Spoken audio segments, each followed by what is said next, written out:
Since travelling to the 32nd century of Discovery, Georgiou's blackouts have continued to worsen, and unless something is done, may prove fatal.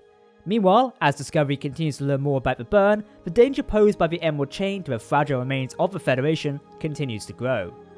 Can Discovery save Georgiou and protect the Federation? Big questions at the start of the main trailer for this week's episode. Maybe we'll find something that can help you. The needs of the many must outweigh the needs of the one. Will you really be able to let her go when it comes down to it? Fight me! You want honor? It's out there. You knew this would happen to her? Our future is slanderous. Is this the cure? This is my chance, and I'm taking it. Hello everyone, my name is Captain Jack and welcome to Trek Central. In Terra Firma Part 1, Georgiou and Burnham will visit a mysterious snow-covered planet, looking for a cure for the condition causing Georgiou's blackouts, while Lieutenant Stamets and Adele make another breakthrough on understanding the cause of the burn. The story for both Terra Firma Parts 1 and 2 were devised by Bo-yeon Kim, Erika Linterpolt, and Alan McElroy. Kim and Linterpolt are set to be showrunners for the untitled Section 31 series announced in 2019, focusing on the character of Georgiou, so it's no stretch to suggest that this episode is going to provide at least a few building blocks for that series. Kim and Linterpolt have previously written 4 Discovery episodes and a short trek together, including both Kelpian-heavy stories, The Sound of Thunder and The Brightest Star. McElroy has previously written An Obel Vashan, Perpetual Infinity, and the season's short focus episode, Forget Me Not. This will be Omar Mada's first Star Trek directing credit, having previously directed a variety of episodes in British and American television. Of course, if you are new around here and want to stay up to date with the latest Star Trek developments in news, lore and more, make sure to hit that subscribe button to never miss a video, and follow us on social media to get daily updates on the Trek universe. We've seen Georgiou black out a few times since Kovic's debriefing in Die Trying, apparently flashing back to moments in the Mirror Universe. In The Sanctuary, Burnham finally convinced Georgiou to seek medical attention, though Dr. Culber and Pollard weren't able to completely diagnose what was happening, especially the mysterious distortion her body displayed during an atomic scan. The images flashing through Georgiou's mind include the emblem of the Terran Empire, her time as an emperor, and crying out, hands bloodied over a masked figure apparently named San, though if you didn't have captioning on, it's easy to mistake this for Sun, as we did. Interesting to note, the closing credits of The Sanctuary include Jali Swabi as San among the co-stars, though we haven't actually seen their face yet. Consider this your spoiler warning as we break down the trailer for The Sanctuary, just a heads up. We see Georgiou struggling with her apparent fatal diagnosis, exerting herself in the Discovery gym. In a voiceover, Burnham suggests, maybe we'll find something that can help you. This suggests our characters know Georgiou's chances are grim, but somehow have a lead they're willing and able to pursue. Dr. Culber and the mysterious Kovic examine a medical hologram of Georgiou in sickbay. This scene plays out more a bit in the Ready Room sneak peek, so I'll discuss it in a further detail in a moment. But if the past sneak peeks are any indication, this scene is likely to occur very early in the episode, if not serve as the opening scene. In the mess hall, the bridge crew notices Georgiou's condition worsening, causing her to lose most of control of her hand as she's trying to eat. Tilly is also watching from where Replica is as Burnham enters the room, surely to assure Georgiou it'll be okay, that the crew understands, and they are there for her. Reassurance that is guaranteed to infuriate her. In Captain Saru's ready room, Saru reminds Burnham in the presence of Admiral Vance and Kovic that the infamous Vulcan axiom, the needs of the many must outweigh the needs of the one. Kovic is probably sharing information on a possible solution, having discussed the familiarity with Georgiou's condition with Dr. Culber. The possible solution would apparently risk the safety of the many, but when has that stopped our heroes before?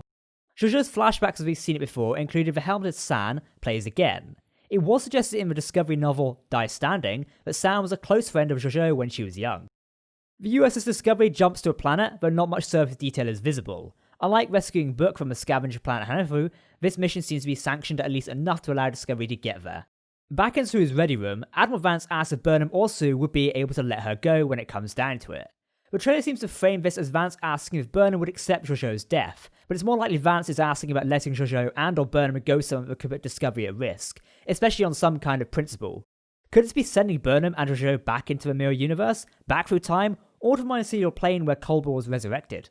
Following on Georgiou taking out her anger in the Discovery gym at the start of the trailer, Georgiou challenges Burnham, wielding a katana and later a hatchet. Georgiou is apparently worried over her honour and legacy as she comes to terms with her death sentence, perhaps grieving the fall of the Terran Empire as revealed by Kovic back in Die Trying. Burnham challenges Georgiou to find honour down on the snow-covered planet, whether that means finding a cure for herself or perhaps a cure for others. Though that would seem a bit out of character for her. Back in sickbay, Culber and Kovic are standing beside a holographic Belgian officer in a 24th century Starfleet uniform. Again, this scene plays out in the sneak peek from the ready room, but this is the first time we've seen a 2350 star uniform since Enterprise's final These Are the Voyages, in the scene set aboard the Enterprise D. We see Burnham and Georgiou trek across a snow-covered landscape, leaving footprints behind in a shot that recalls Burnham's mission with the original Captain Georgiou saving a Kurtzman homeworld in the series premiere of Star Trek Discovery. Georgiou acknowledges our future is not written, either referring generally to her condition or herself and Burnham. If the latter, then perhaps the story will touch on either Burnham considering her future options, or if taken literally, maybe even a time travel element. Burnham asks, is this the cure, so she'll encounter some mysterious thing that could be constructed as fixing Georgiou's condition. Georgiou then notes, this is my chance and I'm taking it. We get the sense that Georgiou will need to take some kind of action that would be interpreted as the cure, whether it's returning to the mirror universe, travelling through time or space, or undergoing some kind of change. In terms of Stamets and Adira's efforts to solve the burn, there doesn't appear to be any new clues in the trailer footage, though when we last left them, Adira is running an algorithm to check the melody for a hidden message. Could Georgiou's condition relate to the ship in the nebula somehow? This season has had some great planet-based hikes and diverse visuals, from Heem to Trill and Kojin. If Kovic thinks the cure is on a mysterious planet, the Federation must have some knowledge of it, and I doubt the cure is going to be a simple injection. Before speculating on a mysterious planet, let's cover what we know from a Ready Room sneak peek.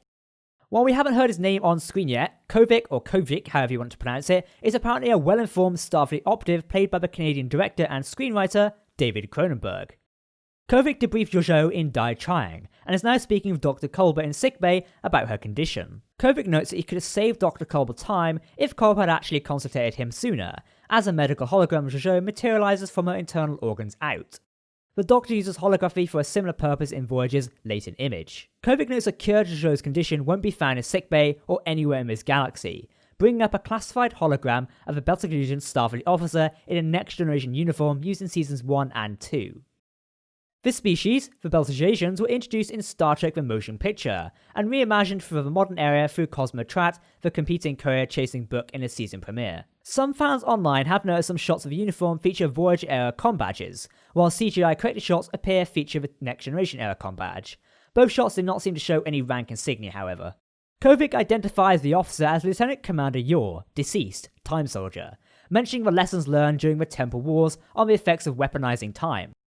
He notes that while Discovery's crew travelled through time, Yor, like Georgiou, travelled through time and from a parallel universe. In Yor's case, he came forward from 2379, from an alternate universe created by the temporal incursion of a Romulan mining ship. This is the first reference in the Prime timeline to the Kelvin timeline of the 2009 film. As a refresher, after Spock failed to prevent the destruction of Romulus in 2387, Spock's use of red matter sent himself and the Romulan Nero back in time. Nero arrived in 2233, creating an alternate series of events such as the early death of George Kirk and the birth of James Kirk in space instead of Iowa, and the destruction of the planet of Vulcan. It seems 100 years after the events of the Kelvin timeline films, uniform usage varied a little, as Yor's uniform is more in line with 2359 in the Prime universe. In the Prime universe, Star Trek Nemesis took place in 2379, with the grey-shouldered black uniforms. Kovic acknowledges he suspected this might happen to Georgiou, noticing that every molecule in her was fighting to either go back in time or jump a cosmic divide. With that, it sounds very like Terra Firma Part 1 will feature either going back in time or jumping a cosmic divide, yet the answers Georgiou and Burnham seek seem to be on a particular risky planet, on an adventure that will span 2 episodes. 2 tantalizing possibilities come to mind, but Georgiou and Burnham may be seeking the Guardian of Forever, whose portal would allow Georgiou to travel through time, and perhaps even jump a cosmic divide, framing the letting her go Admiral Vance is speaking of. Could Burnham be tasked with accompanying Georgiou to make sure she gets to the right destination? A chaperone seems like a vital condition of Georgiou being allowed access to such potentially reality-shaping danger, but even then, the risks seem pretty heavy, especially with time travel outlawed.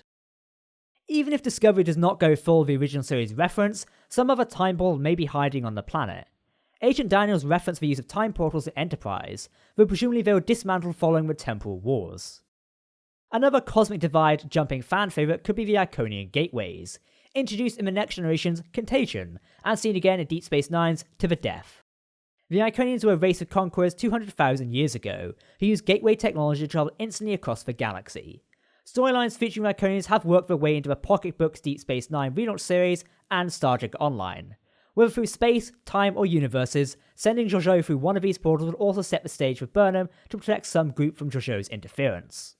The episode title, Terra Firma, is Latin for dry land, distinct from a sea or air. Similarly, Data recalled ancient records that describe the Iconians as demons of air and darkness. Just last week, Georgiou reminded Dr. Kolber that in her universe, humans call themselves Terrans. Given the context of the flashbacks and the introduction of San, it's safe to assume we'll be referencing Georgiou's past in the Mirror Universe heavily, if not going there outright. So what space and time divides do you think Georgiou will need to cross? Are we going for the Mirror Universe, the Kelvin Universe, back in time, forward, or even some more strange new worlds?